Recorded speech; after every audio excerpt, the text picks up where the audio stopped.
Selamat mendengarkan podcast ini. Saudaraku sekalian, itulah sebabnya kita harus memiliki sikap yang benar terhadap apa yang difirmankan Tuhan, bahwa Yesus akan datang kembali. Pasti dia datang. Atau kalau Tuhan Yesus belum datang, kita meninggal dunia, pasti kita harus menghadap dia. Oleh sebab itu kita harus benar-benar mempersiapkan diri menyongsong kedatangannya. Percuma kita merayakan Natal kalau akhirnya tidak akan pernah bertemu dengan dia. Hal ini bisa terjadi atas orang-orang Kristen yang selama atau semasa hidupnya tidak memperlakukan Yesus secara patut. Seperti pada perayaan-perayaan Natal yang dilakukan banyak orang Kristen, mereka bersikap seakan-akan Yesus masih suka diperlakukan secara sentimental, seakan-akan dia masih bayi kecil.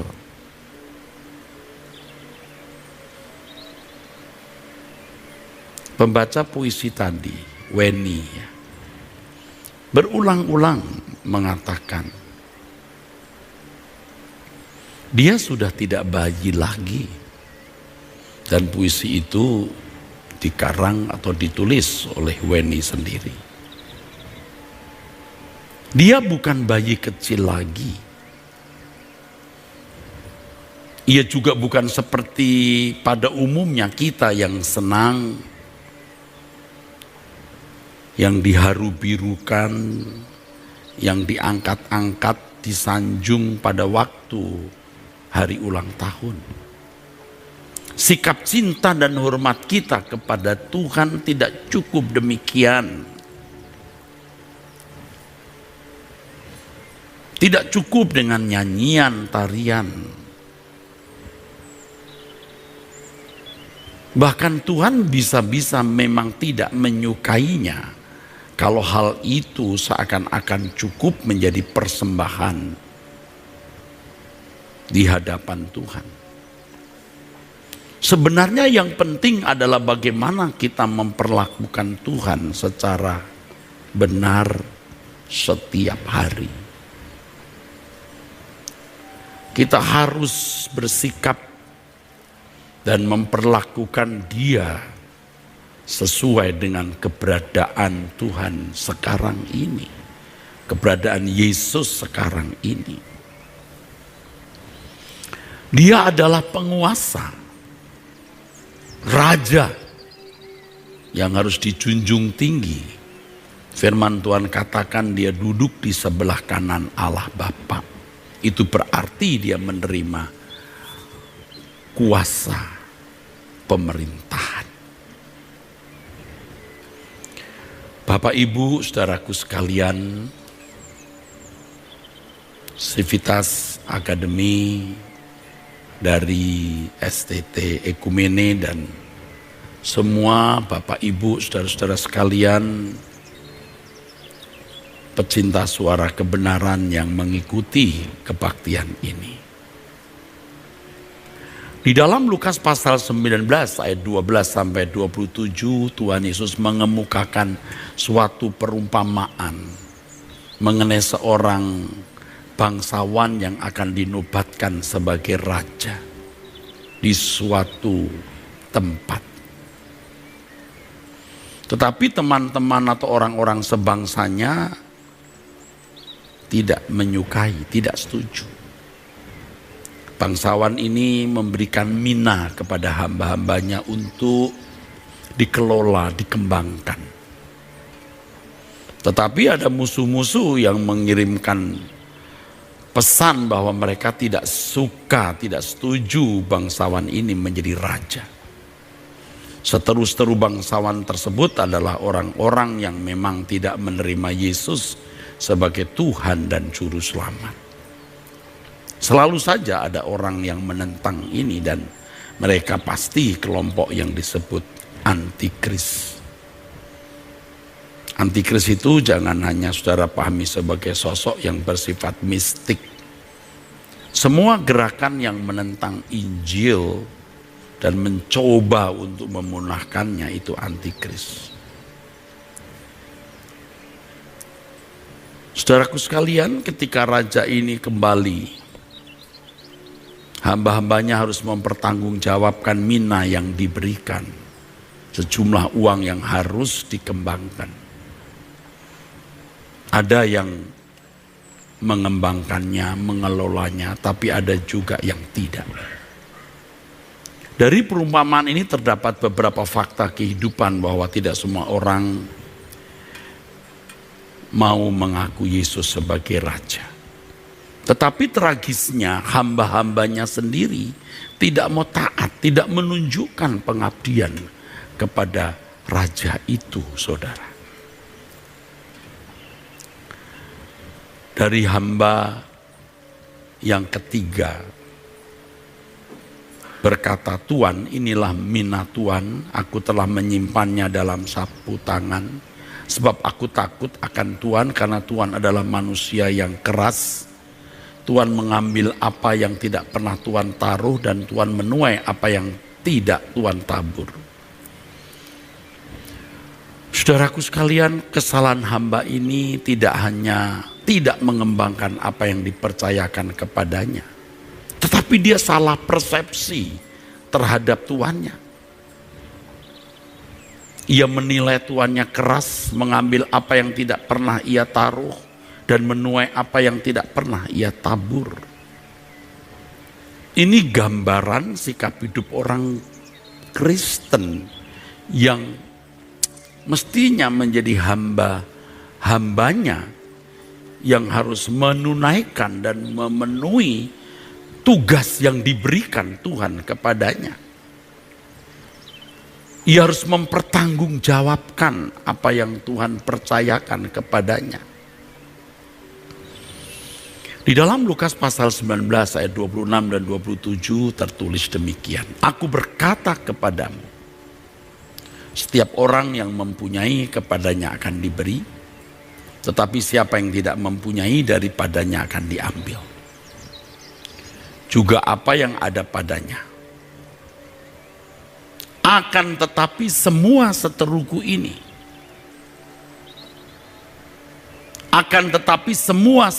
ini, yang tidak suka aku menjadi rajanya, bawalah mereka kemari dan bunuhlah mereka di depan mataku.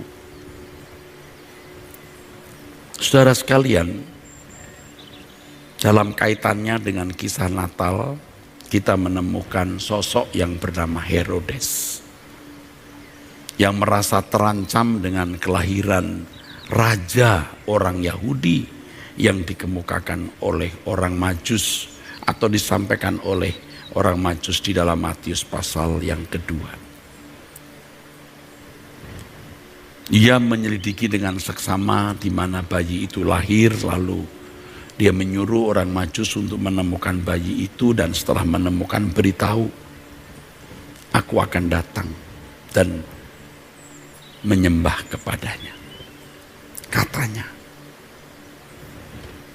Hal ini juga menjadi gambaran dari orang percaya yang tidak bersedia, saudaraku, meninggalkan dirinya atau tidak menyangkal diri, yang tidak bersedia tahta hidupnya dikuasai, diperintah oleh Tuhan. Saudara, siapa orang yang tidak mau menjadikan dia sebagai raja? Orang yang tidak bersedia memberikan segenap hidup, segenap kedaulatannya kepada Tuhan. Kita tidak boleh anggap remeh ini, saudaraku. Memang sulit menjelaskan ini kepada orang yang sudah berlarut-larut dalam waktu yang lama tidak memberikan hidupnya bagi Tuhan. Kalau saya katakan tidak memberikan hidupnya bagi Tuhan, bukan berarti dia tidak menyerahkan diri untuk mengambil bagian dalam pelayanan atau tidak menjadi pendeta. Saya sudah ada di sekolah teologi sejak tahun 1978. Waktu yang lama sekali. Sebelum itu saya sudah menjadi guru sekolah minggu, menjadi aktivis. Bahkan dalam usia begitu belia, pendeta tidak hadir, saya menggantikan khotbah.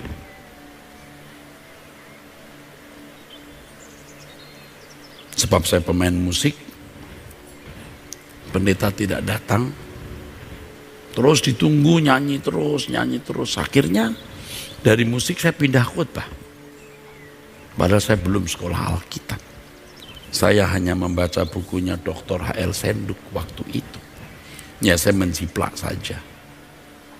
Lalu saya ada di sekolah Alkitab. Saya menyerahkan diri, istilahnya begitu, saudara.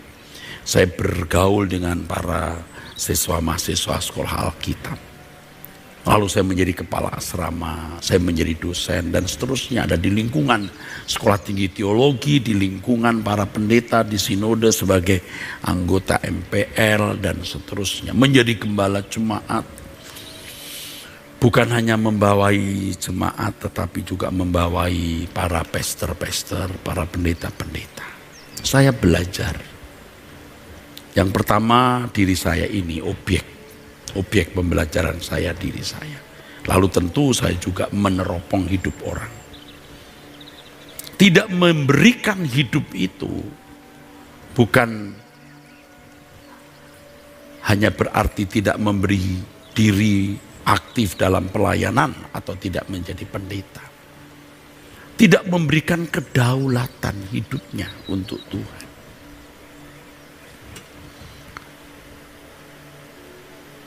Dan ironisnya, semakin cakap berteologi, semakin pintar khotbah, semakin hebat berargumentasi, kita semakin tidak menyerahkan kedaulatan hidup kita untuk Tuhan. Dan itu yang saya takutkan sekarang. Sebab kemudian tahun-tahun terakhir memasuki usia 50 tahun ke atas menjelang umur 60. Waduh, baru mengerti walaupun saya sudah diproses Tuhan dengan banyak masalah. Tetapi menyerahkan kedaulatan hidup untuk Tuhan itu bukan sesuatu yang sederhana, saudaraku.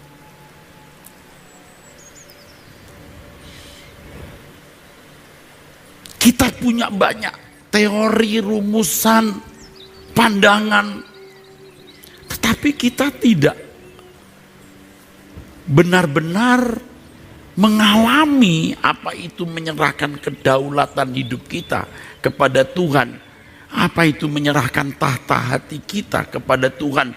Walaupun sejak muda ketika kita menyerahkan diri untuk Tuhan, kita berkata, masuklah di hatiku, bertahtalah di hatiku.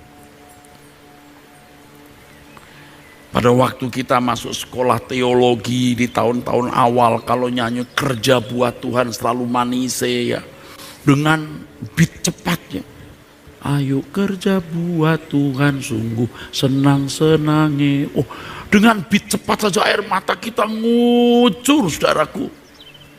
Dipanggil Tuhan selalu manis, membuang diri. Kalau dulu kalimatnya membuang diri. Membuang diri ke ladang Tuhan saudara, serta Tuhan selalu manise. Kita nangis terseduh-seduh. Apalagi kalau kita nyanyi lagu-lagu seperti ini. Seperti ini misalnya. Gunung yang suci telah kupilih, harta dunia pun sudah jauh. Yerusalem baru, ya tanah airku. Di sanalah hatiku merindu. Wah, hancur kita, saudara. Hancur. Tetapi kita belum menyerahkan hidup kita sebenarnya. Kita masih punya obsesi jadi pendeta, punya jemaat, bangun gereja, punya istri. Kalau lihat pendeta lain punya mobil, bisa punya mobil juga. Padahal waktu itu kalau ditanya, mau melayani Tuhan apa motifmu gitu. Waktu interview awal, mau melayani Tuhan Pak. Kayak gimana nanti kalau kamu dikirim ke Irian? Bersedia Pak. Pedalaman loh, bersedia Pak. Tidak ada makanan yang enak, banyak bahaya, bersedia Pak. Wah, makanya kalau nyanyi lagu Manise, Manise, wah semangat saudaraku. Tetapi kenyataannya setelah kuliah, lalu punya gelar, wah bisa berubah saudara. Baru dikirim, belum setahun, 6 bulan sudah balik. Dikirim belum sampai ke Irian, baru Palangkaraya. Sudah balik. Aduh, ditanya kenapa? Saya nggak terpanggil Om. Tuh, kenapa? Panggilan saya bukan di Kalimantan Om. Loh, di mana? Kebun jeruk. Kebun jeruk mana nih maksudnya? Deket ini, deket Taman Anggrek.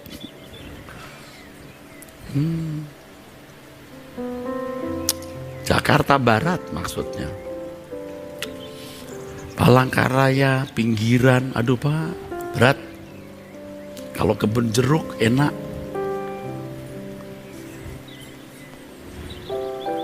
Amplopnya, persembahannya lumayan.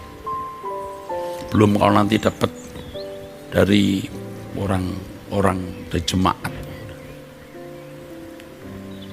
Mata air. Kalau di Palangkaraya air mata.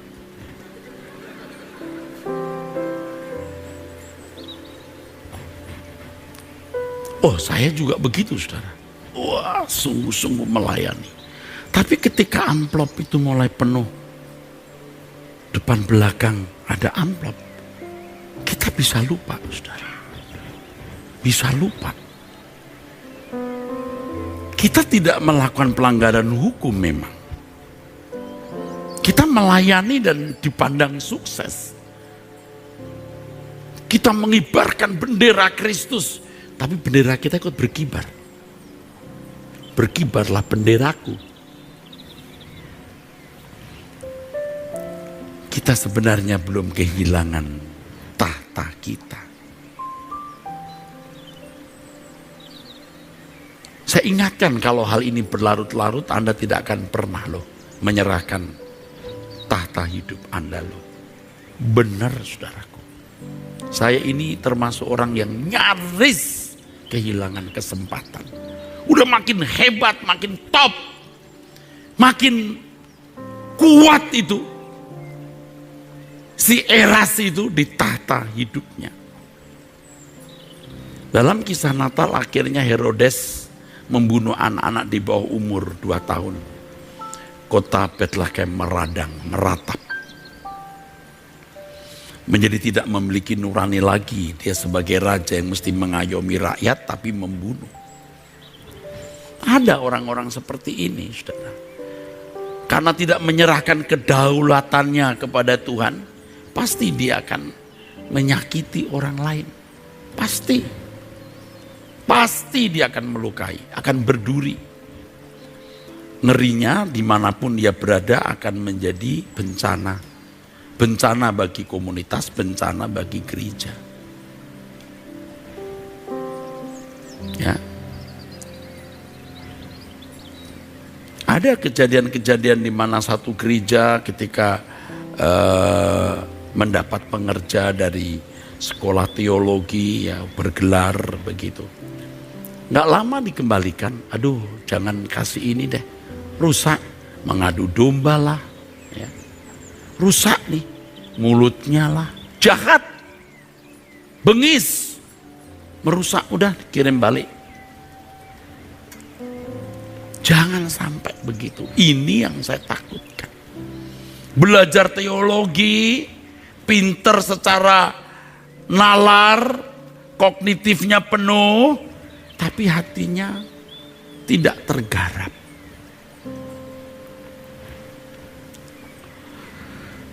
Saudaraku sekalian, Natal seperti hari-hari ini, kita menunjukkan sikap simpati dan hormat kepada Tuhan Yesus.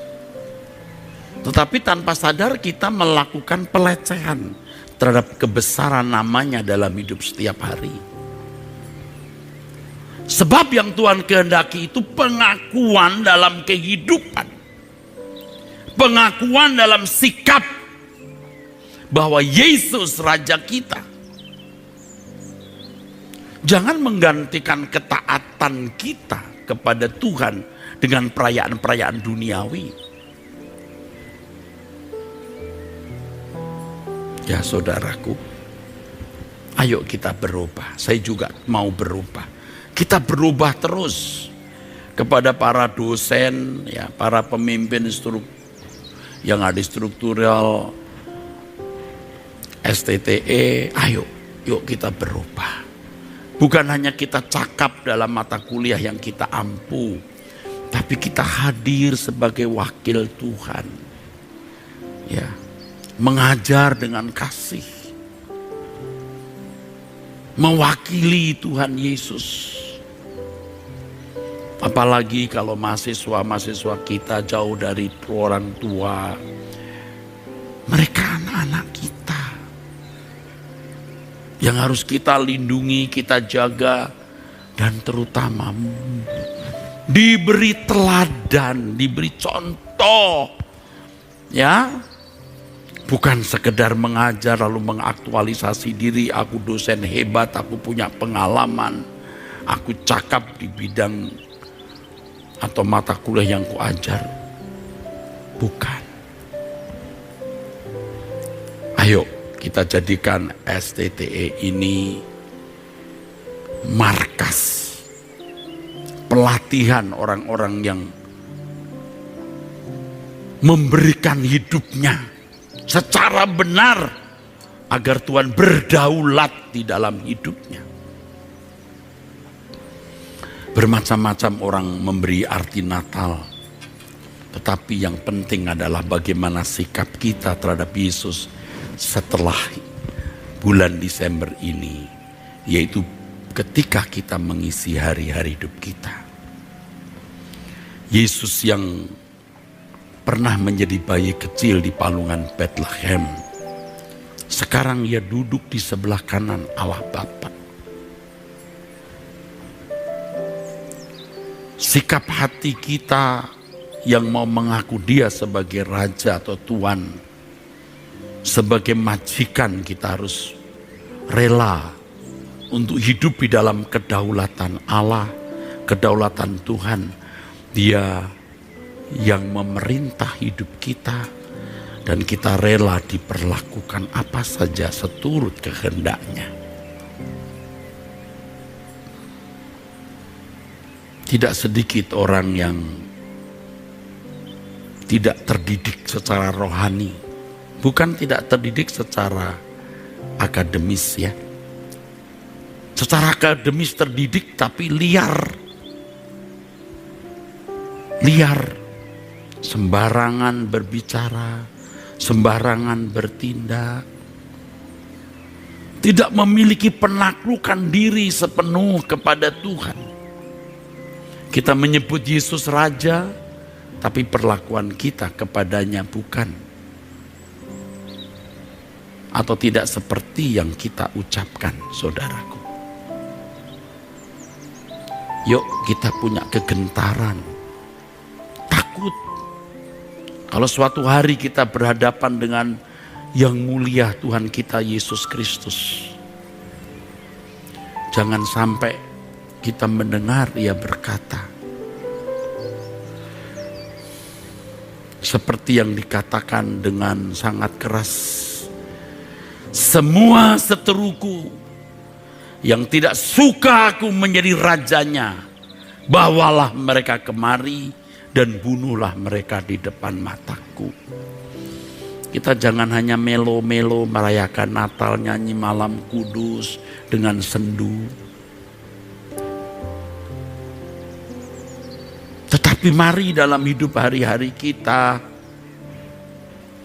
selalu ada di hadapan Tuhan Maharaja yang Maha Hadir. Bahwa segala sesuatu yang kita lakukan, baik kita makan atau minum atau melakukan sesuatu yang lain, kita melakukannya untuk Tuhan dengan hati yang mengasihi Dia.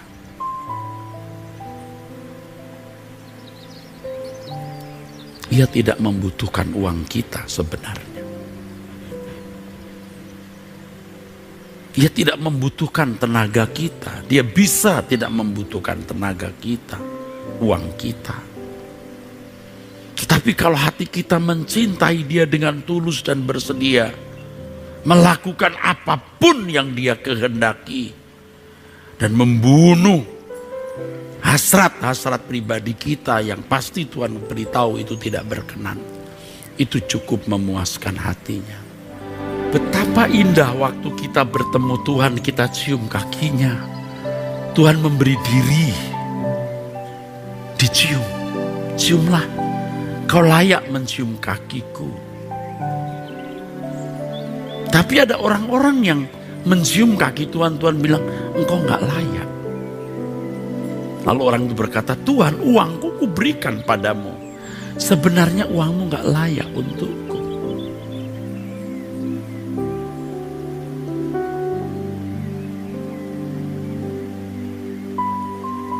Karena hatimu busuk.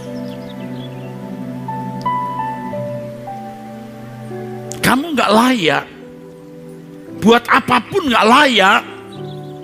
Mau jadi pendeta, mau jadi dosen, sekolah tinggi teologi, mau jadi majelis, kamu tidak layak. Karena hatimu busuk. Hati yang tidak dipersembahkan untuk Tuhan itu busuk.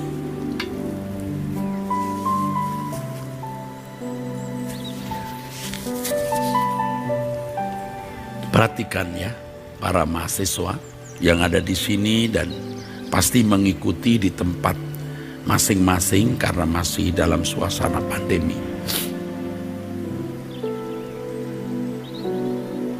Miliki hidup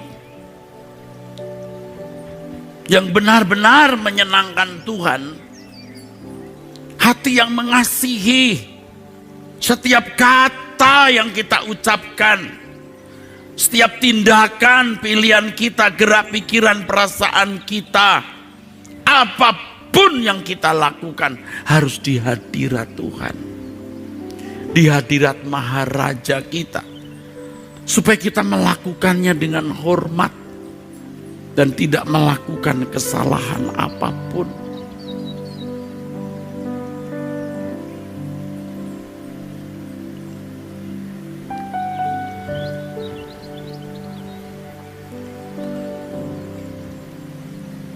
Kalau saudara hanya punya gelar, itu jadi bencana. Anda memiliki semacam license untuk khotbah, untuk mengajar. Tetapi hatimu busuk. Tapi kau tidak sadar kau busuk. Ini celaka. Busuk tapi nggak sadar dia busuk. Waduh, lihat orang seperti ini akan mengacaukan pelayanan.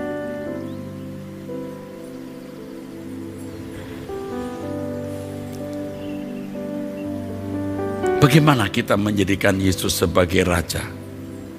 Mau tidak mau kita harus membunuh manusia lama kita dan menumbuhkan kehidupan ilahi dalam diri kita.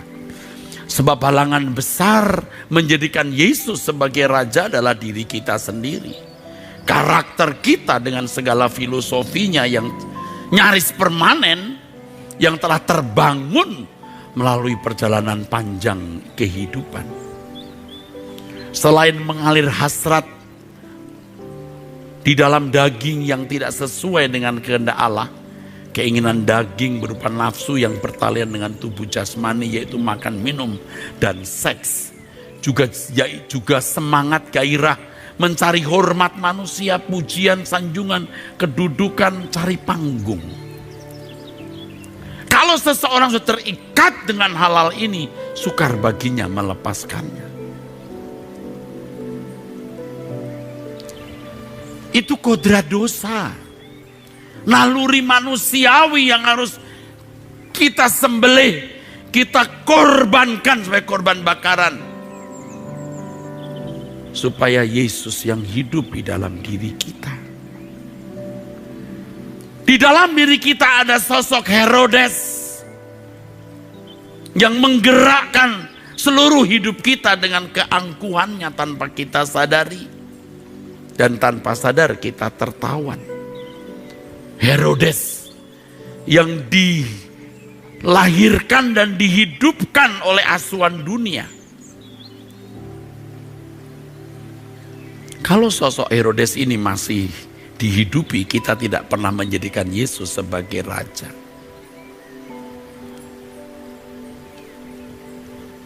Kalau Alkitab berbicara mengenai kematian dari manusia lama, itu menunjukkan kepada kita bahwa kita harus bersedia untuk meninggalkan sama sekali cara berpikir, pola hidup, gaya hidup yang tidak sesuai dengan pikiran perasaan Allah. Seperti bangsa Israel diperintahkan untuk menumpas habis bangsa-bangsa di Kanaan, supaya tidak ada unsur-unsur kekafiran yang bisa merusak ibadah bangsa itu.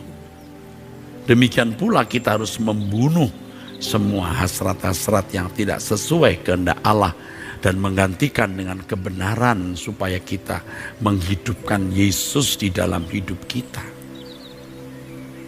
Supaya tidak ada unsur-unsur kekafiran lagi di dalam diri kita.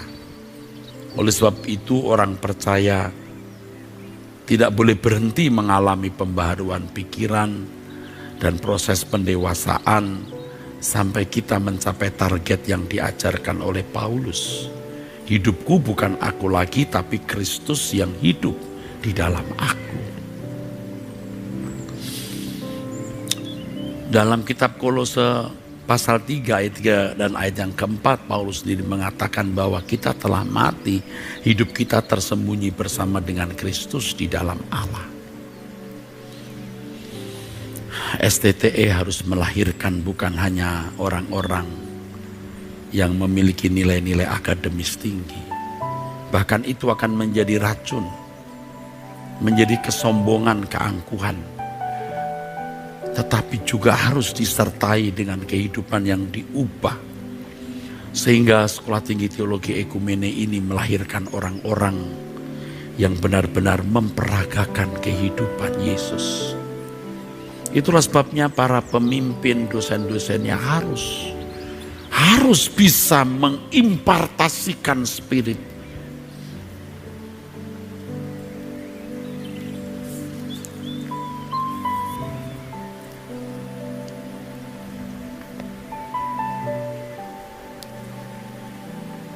Saya sudah mengalami kekecewaan hebat.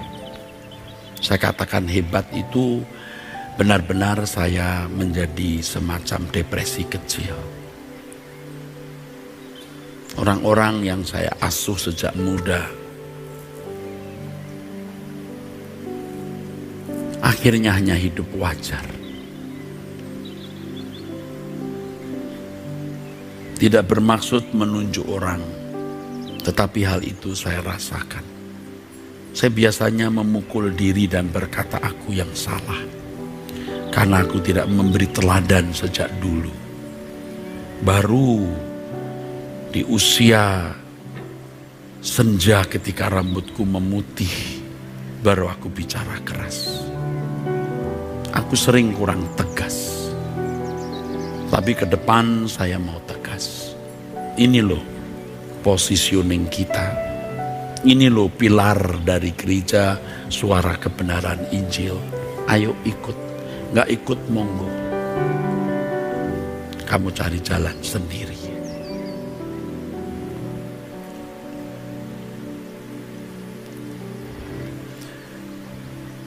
Tapi bukan masalah mengecewakan seorang Erastus itu,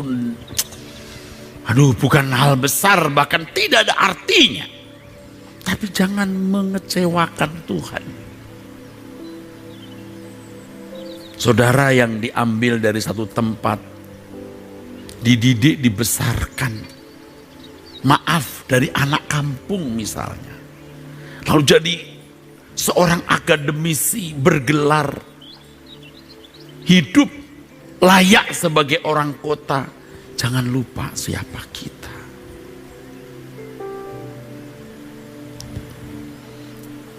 Anak-anakku yang ada di sini, juga yang ada di rumah masing-masing yang mengikuti Natal Sekolah Tinggi Teologi Ekumene, camkan apa yang saya katakan. Tuhan punya rencana besar dalam hidup kalian. Tuhan akan membuat kalian benar-benar istimewa. Pasti istimewa. Jangan berkata aku tidak mampu, karena memang kamu tidak mampu. Tetapi ingat, ada Tuhan yang membuat kamu mampu. Asal kamu membuka dirimu dan membiarkan Dia bertata di dalam hidupmu. Coba renungkan seandainya kita bertemu dengan Tuhan. Bolehkah kita mencium kakinya? Jangan sampai Tuhan berkata, kamu munafik, kamu hanya punya performance baik di mata manusia. Hatimu tidak hidup dalam kedaulatan, tidak tunduk dalam kedaulatan kepadaku. Mengerikan, saudaraku. Mengerikan. Jangan sampai teologi justru membuat kita bodoh. Bodoh secara rohani, tidak peka secara rohani, dan sesat di dalam nalar pikiran kita. Dia tidak lagi bayi kecil di palungan. Dia duduk di sebelah kanan Allah Bapa dan mengatakan segala kuasa di surga dan di bumi di dalam tanganku. Suatu hari pasti kita bertemu dengan Tuhan. Kalau boleh, kita bisa mencium kaki Tuhan dan mengatakan, Tuhan, aku sudah menyelesaikan tugasku. Tidak ada yang kusisakan. Saya baru bicara tadi sebelum kebaktian ini. Satu yang saya takutkan, ketika aku menghadap Tuhan, ada dosa yang belum diselesaikan. Ada bagian hidupku yang belum kuserahkan. Aku bisa dianggap sukses, bisa dianggap berhasil dengan segala kehormatan. Tetapi apakah masih ada yang kusisakan, yang belum kuserahkan? Aku takut. Dan saya membagikan perasaan ini kepada saudara, kepada anak-anakku, mahasiswa, mahasiswi S1, rekan-rekan perjuanganku, para dosen, donatur yang juga hadir di sini.